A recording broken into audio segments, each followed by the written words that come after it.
Welcome. You're now tuned into Fame Leigh Life, where you find the good, the bad, and the ugly. Past, present, future.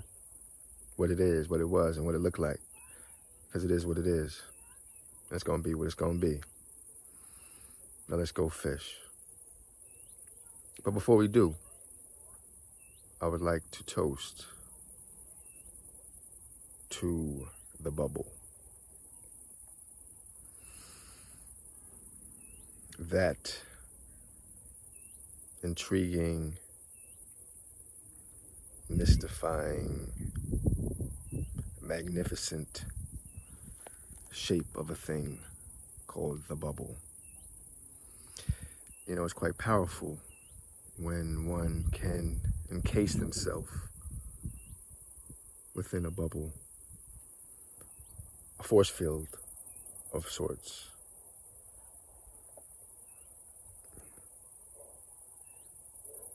I mean, if you just think about the planet that we live on, the planets in the solar system, huge, humongous bubbles, and the energy, potential, kinetic, the force, the power that is contained within each and every one of these planets is immense. And that's just for starters.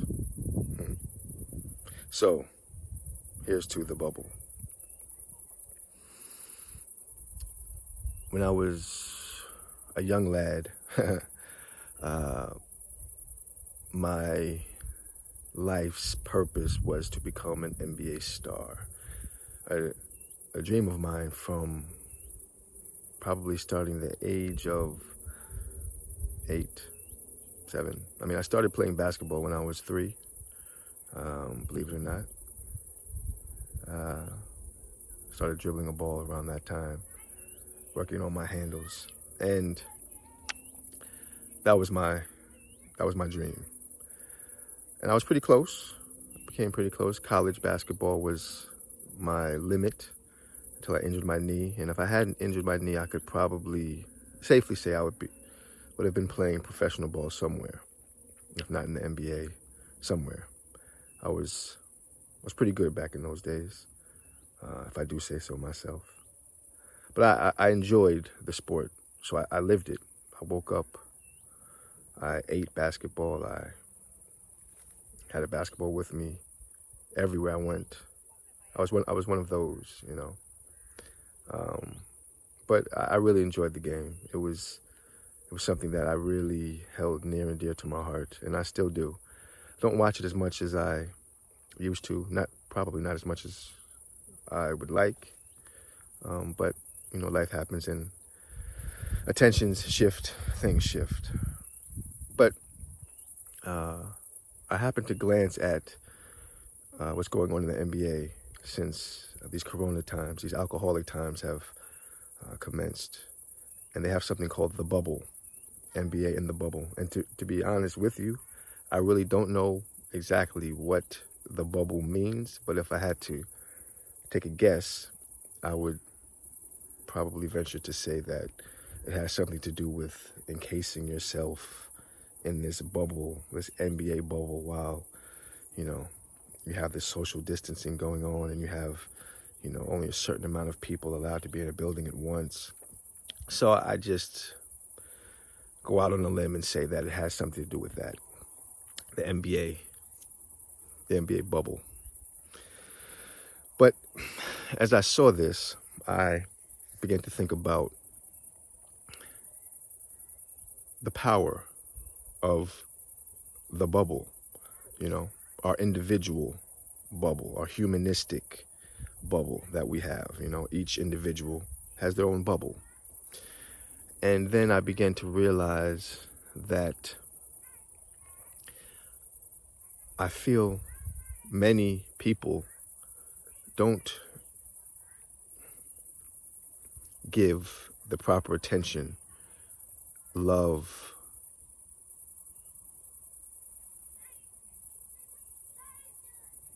and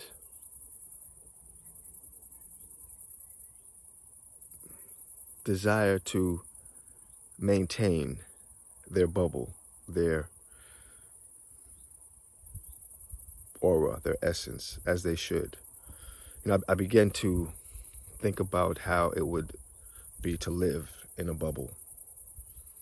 I would want whatever that was inside my bubble to be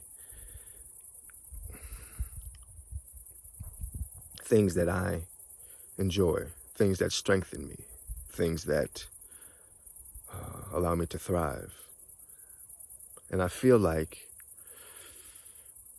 these corona times have forced people to not only quarantine themselves and live in somewhat of a theoretical bubble, but to also acknowledge their inner self, their goings-ons, their daily activities, how they carry themselves, and the things that they interest themselves in, the things that attract their attention. And on a daily basis, my children love to play with those blow bubbles, and just looking at the power that is contained within a bubble and seeing how when just the bubble drifts away and it pops, it's like a atomic explosion, and on a scientific level, you hear that the sphere or the cylinder, the circular atom or things of that nature contain the highest level of power or potential energy possible. Now, I'm not a scientist, I'm not a science man, but I do recognize the power that a bubble contains, that a sphere contains: nucleus, atoms, electrons, neutrons, things of this nature, the basic building blocks of material, of matter. And I feel like as a people, we need to acknowledge what we allow in our bubble and realize that our bubble should be protected and kept safe.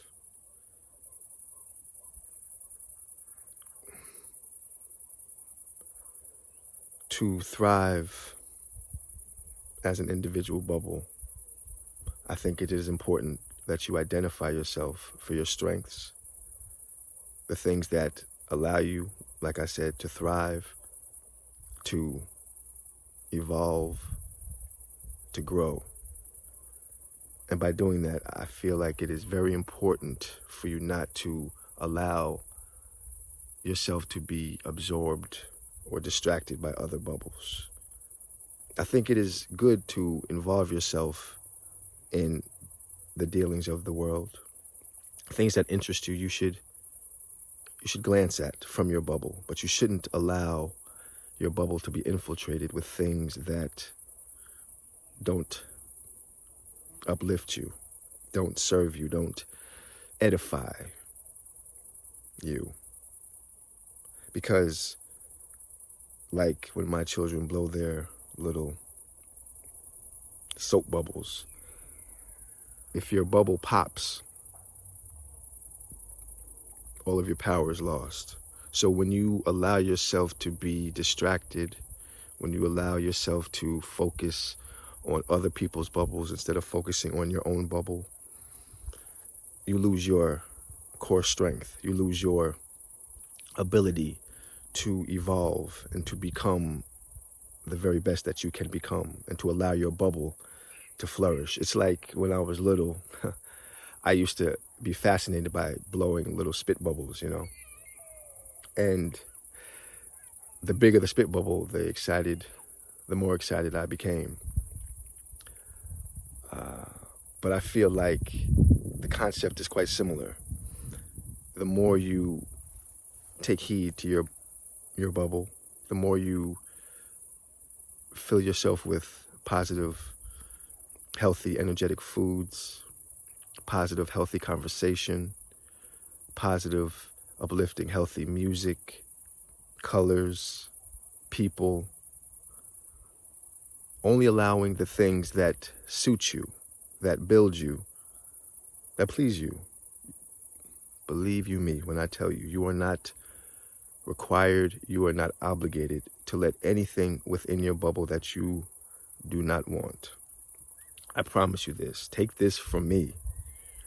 If you would like to live in supreme, ultimate joy, peace, harmony, happiness, love, allow yourself to be filled with things that give you these vibrations. And now, in the times that we're living in, it is quite easy to get distracted. Social media is at an all-time high in distractionary, ludicrous-filled, preposterous nonsense. Granted, it's entertaining. Granted, it's something to do. Also granted, you can lose yourself and your bubble can pop quite easily. And this is just one aspect of daily life, the social media concept. I mean, there's tons of other ways your bubble can be popped. But the point of what I want you to take from this is that your bubble is yours. Like they always say, your temple, what you put into your temple is vital, how you manage your temple. It's the same concept, but I like the imagery involved, because when you allow other things that you really have no business allowing into your bubble, into your circle, it will pop.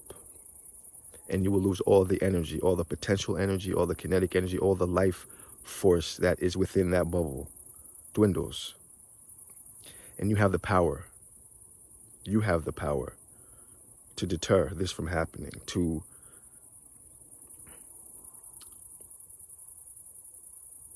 guard this bubble with your life, because this bubble, in essence, is your life, you know? So the NBA is onto something when they titled their new NBA The Bubble.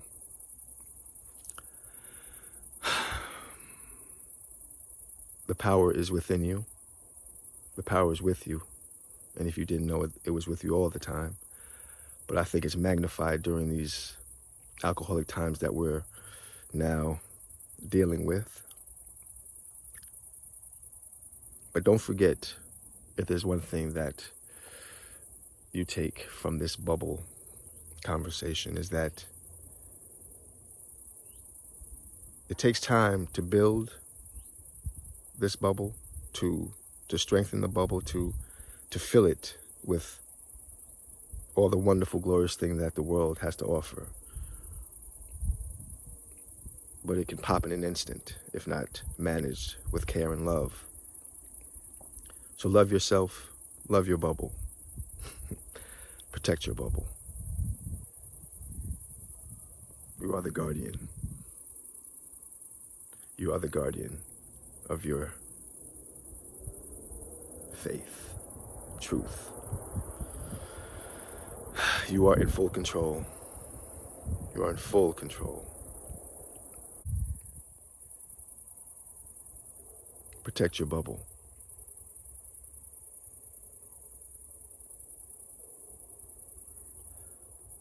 Before I let you go, I have a question for you.